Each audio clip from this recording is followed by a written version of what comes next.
Di dunia perbisan Indonesia sebenarnya memiliki sejarah panjang dalam industri karoseri bus dari dulu sampai dengan saat ini. Dan karoseri-karoseri yang berasal dari Indonesia ini biasanya memiliki ciri khasnya masing-masing seperti lebih menonjolkan desain modern, aerodinamis dan fungsional, dengan mengadopsi tren Eropa namun tetap disesuaikan dengan kebutuhan lokal yang ada. Lalu selain dari bagian desain, setiap karoseri juga memiliki desain interior dengan ciri khasnya masing-masing, seperti interior yang mengutamakan kenyamanan dengan lampu LED, AC yang efisien, kursi dengan reclining yang nyaman, dan terkadang dilengkapi toilet dan juga smoking area. Kemudian ada juga karoseri yang menggunakan diamond glass pada partisi atau kaca depan di busnya untuk meningkatkan visibilitas dan kemewahan. Dan contoh karoseri-karoseri yang sangat diminati dan memiliki ciri khasnya itu ada di Adiputro dengan seri Jet busnya. Lalu disusul oleh Laksana dengan seri Legacy SR3 dan Tentrem dengan seri Avante-nya. Dan perusahaan-perusahaan otobus besar seperti Haryanto, Rosalia Indah, Agramas, dan Juragan Lab 99 umumnya akan mengandalkan karoseri-karoseri ini untuk menjaga kualitas armada mereka di seri terbarunya. Tapi menariknya di sini adalah dari banyaknya karoseri Indonesia yang ada di era saat ini, ternyata ada beberapa karoseri asal Indonesia yang meskipun sudah memberikan kualitas terbaik dan juga reputasi yang cukup kuat, tapi minat pasar terhadap beberapa karoseri ini terkadang kalah dibandingkan nama besar lainnya yang ada di pasaran. Dan di video kali ini kita akan membahas 5 karoseri yang sudah memberikan kualitas terbaik dan juga reputasi yang kuat dari dulu sampai dengan saat ini, tapi sayangnya karoseri-karoseri ini kurang diminati di pasar Indonesia. Jadi untuk yang pertama ada di New Armada. New Armada berdiri sejak tahun 1974 di daerah Metro Yudan, Magelang, Jawa Tengah. Dan New Armada adalah salah satu karoseri yang memiliki pengalaman panjang di industri karoseri Indonesia. Lalu produk-produk unggulan New Armada ada Evolander, Aristovo, Evonex juga sudah dikenal memiliki desain yang menarik dan juga kompetitif. Dan karoseri New Armada ini pun pernah menembus pasar ekspor ke negara lain seperti Kenya, Suriname, dan Bangladesh, yang menunjukkan kalau kemampuan desain dan produksi yang solid dari New Armada ini bisa diadu dengan karoseri lainnya yang ada di pasaran Indonesia. Tapi walaupun seperti itu, kenapa New Armada ini bisa kalah bersaing dan menjadi kurang diminati di pasar yang ada pada saat ini?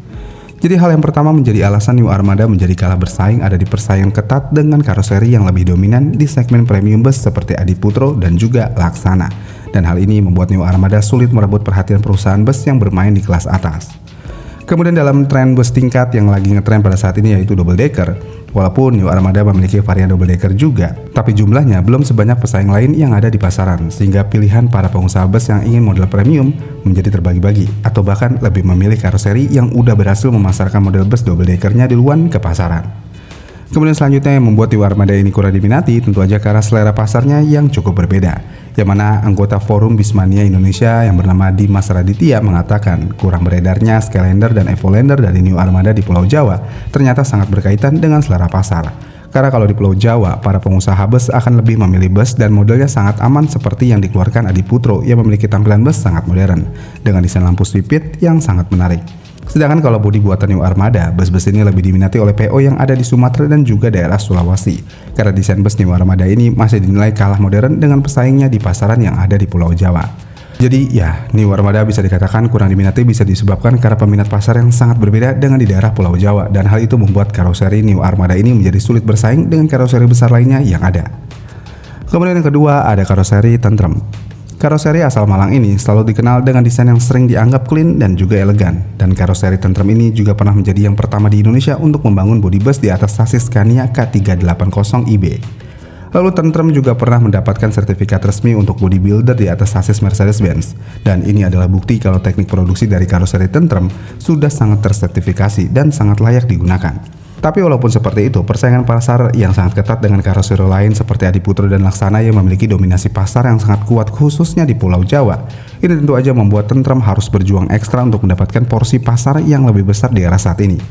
Kemudian Tentrem juga dikenal memiliki waktu produksi bus yang cukup lama, terutama untuk desain bus yang memiliki banyak desain custom. Dan hal ini tentu aja dapat mempengaruhi minat PO untuk ke karoseri Tentrem ini. Dan walaupun Tentrem sudah punya bus yang sangat memiliki desain modern dengan model eksklusif high deck ataupun double decker di varian Avante dan Scorpion, tapi di lapangan banyak PO yang lebih memilih desain yang sudah teruji di pasar seperti yang berada di Jet Bus atau Legacy Sky, yang juga sudah dianggap lebih aman secara investasi jangka panjang. Selain itu, mesin Scania K380iB yang biasa digunakan di armada ini memiliki permasalahan di biaya operasional dan kenyamanan suspensi dalam kondisi tertentu, yang menyebabkan beberapa keluhan sering terjadi di suspensi yang terkadang dirasa tidak terlalu empuk dan harga suku cadang yang sangat mahal, yang membuat sasis ini kurang diminati oleh para pengusaha bus yang ada di Indonesia. Dan hal inilah yang membuat karoseri Tantrum ini kurang diminati pada era saat ini. Karena walaupun Tantrum sudah memiliki jalur produksi yang sudah tersertifikasi dan kuat, tapi selling point untuk perusahaan bus yang ada di pasaran, Tantrum masih dinilai kurang bisa dipercayakan dan masih sulit bersaing dengan karoseri besar lainnya yang ada. Lalu karoseri ketiga yang kurang diminati ada di Restu Ibu Pusaka yang lebih fokus ke bus pariwisata dan Big Bird. Yang mana Restu Ibu Pusaka sebenarnya merupakan bagian dari Bluebird Group dan sejak awal fokus pada kebutuhan armada pariwisata milik mereka sendiri. Dan produk-produk unggulan dari karoseri ini ada Arctic SHD dan Galaxy Coach yang dikenal memiliki desain yang cukup bersaing dan juga nyaman. Tapi sayangnya karena awalnya karoseri Restu Ibu Pusaka ini dimaksudkan khusus untuk memenuhi kebutuhan internal Bluebird aja, hal ini membuat branding karoseri ini sebagai karoseri umum jauh menjadi lebih rendah dibandingkan dengan pesaing lainnya di pasaran, yang membuat karoseri ini menjadi sulit mendapatkan pesanan bus besar dari perusahaan bus umum. Selain itu, pelayanan after sales dari karoseri ini juga suka dipertimbangkan karena dinilai kurang memiliki pelayanan yang baik. Dan semua ini semakin diperparah dengan adanya pandemi COVID-19 dan masalah internal di perusahaannya, yang membuat karoseri ini semakin sepi peminat dan harus menstop produksiannya, dan sempat dikabarkan tutup ataupun bangkrut di tanggal 1 September tahun 2020. Kemudian karoseri yang keempat yang kurang diminati adalah karoseri Trisakti. Yang mana karoseri Trisakti adalah salah satu karoseri yang sangat tua yang ada di Indonesia, karena karoseri ini sudah berdiri sejak tahun 1983 di daerah Magelang, Jawa Tengah. Dan karoseri ini juga sempat dikenal sebagai karoseri pelopor pertama yang membangun bus tingkat di Indonesia sebelum tren double decker menjadi umum di pasar saat ini. Dan produk-produk seperti Werkudara, Infinity, dan juga Titan memiliki karakter desain yang sangat khas dan juga kuat karena desain dari bus-bus tersebut terkenal agresif dan juga modern. Dan karoseri ini juga dikenal dengan inovasi dan kualitasnya bodi bus yang terkenal dengan nama All New Infinity pada tahun 2018. Yang mana di varian ini bus itu didesain modern dengan kaca double glass di depan, desain bumper, dan bagian belakang yang ramping. Dan bus ini sering disamakan dengan bus asal Eropa yang bernama Irizal di era masa itu. Tapi meskipun punya sejarah prestisius, Trisakti relatif kurang populer di segmen operator kelas atas. Dan hal ini bisa terjadi karena tren pemasaran yang kurang agresif dibandingkan dengan kompetitor di pasarannya. Yang mana produk bus buatan Trisakti ini lebih banyak ditemukan pada segmen bus pariwisata aja, bus instansi pemerintah atau bus kota seperti Transjakarta.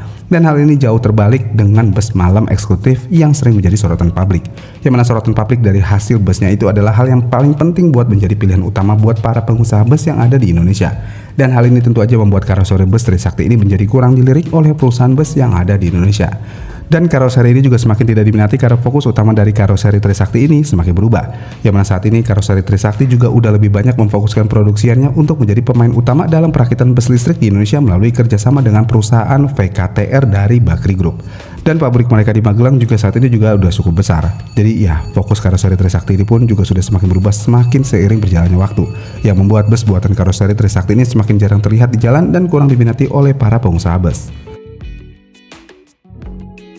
Kemudian karoseri yang terakhir bernama Morodadi Prima, yang mana karoseri ini didirikan sejak era 1960-an yang membuat Morodadi Prima punya sejarah panjang dan dikenal sebagai salah satu karoseri yang berkualitas. Dan produk-produk seperti Ventura, Zonda, Patriot punya desain yang sangat khas dan juga sudah teruji di pasaran. Tapi sayangnya dengan kekuatan yang sudah teruji di pasaran aja nggak cukup membuat nama karoseri ini bisa bersaing di pasaran. Karena untuk segmen operator premium kelas atas banyak PO yang lebih memilih bus dengan citra visual yang lebih mewah dengan fokus detail aerodinamis, fitur interior, dan super mega. Dan di era persaingan desain modern, bus buatan Morodadi terkadang dipersepsikan sebagai bus yang kurang agresif dalam inovasi visual dibandingkan kompetitor yang fokus estetika. Karena emang karoseri ini hanya akan selalu mempertahankan keciri khasan tampilan busnya yang simple dan juga kurang agresif. Dan akan selalu mempertahankan reputasi bodi yang sangat kokoh, berat, dan minim bunyi berisik dengan seiring bertambahnya usia bus.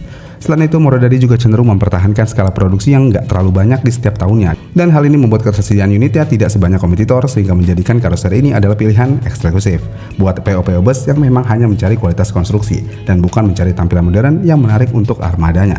Jadi ya, kualitas tidak otomatis menjadi daya tarik pertama ketika konsumen masuk pasar yang sangat kompetitif. Itulah 5 karoseri yang ada di Indonesia yang kurang diminati pasar dengan bermacam-macam alasannya. Gimana nih menurut kalian? Komen di kolom komentar di bawah ya, dan sampai jumpa di video selanjutnya.